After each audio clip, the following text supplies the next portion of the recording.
किया जा रहा है। उसके बाद नेक्स्ट है हमारे पास hardware. What is hardware? Hardware क्या होता है? The physical parts of computer. कोई भी ऐसे पार्ट्स जो फिजिकली एग्जिस्ट करते हैं, जो कोई मौजूदगी रखते हैं, जो कोई वॉल्यूम लेते हैं, जो फिजिकली एग्जिस्ट करते हैं, उसको हम बोलते हैं कि ये हार्डवेयर है कंप्यूटर का। और हार्डवेयर हमारे पास दो तरह के होते हैं, एक को हम कहते हैं इंटरनल हार्डवेयर और एक को कहते हैं एक्सटर्नल हार्डवेयर। इंटरनल हार्डवेयर वो होता है जो एक बॉक्स, मेन बॉक्स, जब आप मार्केट में जाते हैं तो आप कहते हैं जी हमें सीपीयू दे दें। एक्चुअली वो सीपीयू नहीं है, वो सिस्टम यूनिट है। तो हम लेमैन एक उसको कैसे बोलेगा कि ये एक बॉक्स है। तो उस बॉक्स के अंदर जब आप डिफरेंट कंपोनेंट्स को ऐड कर देते हैं, जैसे मदरबोर्ड है, उसके अंदर रैम है, हार्ड डिस्क है, वीजे कार्ड है, साउंड कार्ड है, नेटवर्क कार्ड है, अदर कंपोनेंट्स हैं, वो सारे एक जगह असेंबल कर दिए जाते हैं। तो उन कंपोनेंट्स की वजह से हम उसको बोलते हैं कि ये हमारे पास सिस्टम यूनिट है, और वो इंटरनल हार्डवेयर कहलाएगा जो उस सिस्टम यूनिट के अंदर कंपोनेंट्स कंप्यूटर के होंगे। उसके बाद हमारे पास एक्सटर्नल हार्डवेयर में ये आता है कि ऐसे कंपोनेंट्स जो उस सिस्टम यूनिट से बाहर होंगे, उसको हम बोलते हैं कि ये हमारे पास एक्सटर्नल हार्डवेयर है। You can see located outside the system unit and plug into ports located on the exterior of the system unit. जैसे आपके पास प्रिंटर है, मॉनिटर है, डिस्प्ले डिवाइसेस हैं, तो ये आपके पास सारे के सारे एक्सटर्नल हार्डवेयर्स होंगे। नेक्स्ट हमारे पास आता है जी इनपुट डिवाइसेस, कि ऐसे डिवाइसेस जो डाटा कंप्यूटर में एंटर करने के लिए यूज़ की जाती हैं। उसमें कीबोर्ड है, माउस है, स्कैनर है, कैमराज हैं, माइक्रोफोन है, जॉयस्टिक है, एक्सेट्रा। बहुत सारी डिवाइसेस हैं, इसको नेक्स्ट चैप्टर में हम डिस्कस करेंगे। प्रोसेसिंग डिवाइसेस कौन सी हैं?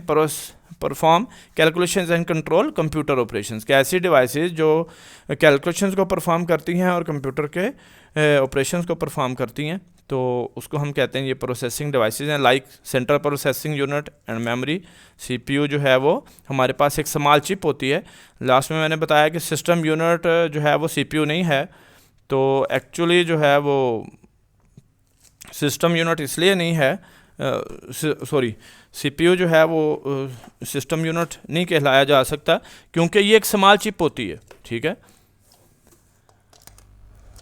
क्योंकि ये एक आपके पास स्मॉल चिप है जो डिफरेंट फंक्शंस को परफॉर्म करती है। लाइक अरिथमेटिक लॉजिकल यूनिट्स को परफॉर्म करती है, जिसमें आप अरिथमेटिक्स के ऑपरेशन को परफॉर्म करवाते हैं, आप लॉजिकल ऑपरेशंस को भी परफॉर्म करवा सकते हैं।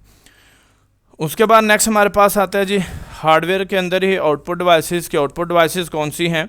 तो present results to the user. Output devices का मकसद ये होता है कि रिजल्ट्स को प्रेजेंट करना, जैसे लाइक प्रिंटर है, मॉनिटर है, तो ये वो डिवाइसेस हैं जो आपको रिजल्ट्स प्रोड्यूस करते हैं। Monitor, printer, speaker, projectors etcetera, ये आउटपुट डिवाइसेस हैं। स्टोरेज डिवाइसेस में हमारे पास ऐसे डिवाइसेस आती हैं जिसके ऊपर डाटा को स्टोर किया जा सकता है, जिसके ऊपर डाटा स्टोर उस मीडियम के ऊपर होता है, उस मीडिया के ऊपर होता है। तो वो डिपेंड करता है उसकी कैपेसिटी के ऊपर कि कितनी कैपेसिटी है, जिसमें हार्ड ड्राइव्स हैं, डीवीडी डिस्क एंड ड्राइव्स हैं, USB flash drive etcetera. Communication devices जो आपस में कुछ इन्फॉर्मेशन, डाटा को शेयर करने के लिए यूज़ की जाती हैं, तो उसके अंदर हमारे पास डिफरेंट डिवाइसेस आती हैं, जैसे मॉडेम है, नेटवर्क अडाप्टर्स है, जिसको लैन कार्ड भी हम बोलते हैं, एक्सेट्रा। तो ये आप एक डायग्राम दे सकते हैं जिसके अंदर पूरा हार्डवेयर को डिस्कस किया गया। तो यू कैन सी कि ये आपके पास जो सिस्टम यूनिट नज़र आ रहा है, ये पॉइंटर को आप देख सकते हैं कि ये पॉइंटर मूव कर रहा है, कि ये वाला आपके पास जो सिस्टम यूनिट है, इसके अंदर देखें जितने भी कंपोनेंट्स होंगे वो इंटरनल हार्डवेयर कहलाएंगे। और ये जितने कंपोनेंट्स आपको बाहर नज़र आ रहे हैं, जैसे लाइक ये प्रिंटर है, ये मॉनिटर है, ये कीबोर्ड है, ये माउस है, ये स्पीकर्स हैं, ये आप माइक है, तो ये सारे एक्सटर्नल हार्डवेयर हैं, ठीक है। जो सिस्टम यूनिट के अंदर होंगे वो आपके इंटरनल हार्डवेयर कहलाएगा। उसके बाद नेक्स्ट हमारे पास आता है जी सॉफ्टवेयर। क्योंकि कंप्यूटर जो है वो हमने पहले पढ़ा कि वो इंस्ट्रक्शंस के थ्रू कुछ ना कुछ परफॉर्म करता है, तो हम ब्रीफली इसको डिस्क्राइब करते हैं। द प्रोग्राम्स और instructions use to tell the computer hardware what to do, कि प्रोग्राम या इंस्ट्रक्शंस कंप्यूटर को क्या बताते हैं कि आपने क्या टास्क परफॉर्म करना है। तो सॉफ्टवेयर हमारे पास दो तरह के होते हैं, एक एप्लीकेशन सॉफ्टवेयर होता है, एक हमारे पास सिस्टम सॉफ्टवेयर है। सिस्टम सॉफ्टवेयर का पर्पज़ ये होता है कि वो हार्डवेयर कंपोनेंट्स को परफॉर्म करवाता है, उसे डिफरेंट ऑपरेशन जो है वो परफॉर्म करवाएगा। Like operating system allow a computer to operate, कि ऑपरेटिंग सिस्टम जो है वो कंप्यूटर को अलाउ करता है कि जो आप उसने कैसे ऑपरेट करना है। तो ग्राफिकल यूज़र इंटरफेस हम देखते हैं कि ये most use a GUI to interface तो जो GUI इंटरफेस होता है वो विंडोज़ के अंदर आप देखते हैं कि आइकन्स, मेन्यूज़, बटन्स वगैरह बने होते हैं, आप उसके ऊपर डबल क्लिक करते हैं वो फ़ौरन उसको परफॉर्म कर देता है।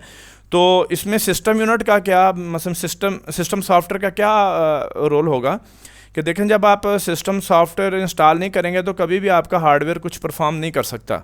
जैसे आप मार्केट से हार्डवेयर को परचेज़ करते हैं तो आप सबसे पहले उनको ये कहते हैं कि जी विंडो इंस्टॉल कर दें, या जो भी ऑपरेटिंग सिस्टम आप करते हैं वो वाला सिस्टम सॉफ्टवेयर आप इंस्टॉल करवाते हैं।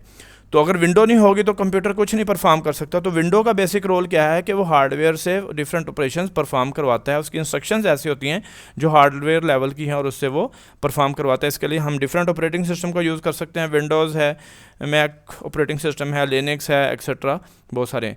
एप्लीकेशन सॉफ्टवेयर क्या होता है, परफॉर्म स्पेसिफिक टास्क और एप्लीकेशंस कि किसी यूज़र की स्पेसिफिक रिक्वायरमेंट को फुलफ़िल करने के लिए आप जो सॉफ्टवेयर बनाते हैं, या ऑर्गेनाइजेशन के टास्क को फुलफ़िल करने के लिए, या कोई ऐसा सॉफ्टवेयर है जो एक स्पेसिफिक टास्क के लिए बनाया गया, तो उसको हम बोलते हैं कि ये हमारे पास एप्लीकेशन सॉफ्टवेयर है। ये एप्लीकेशन सॉफ्टवेयर भी सेट ऑफ इंस्ट्रक्शंस होते हैं और सिस्टम सॉफ्टवेयर भी सेट ऑफ इंस्ट्रक्शंस ही हैं।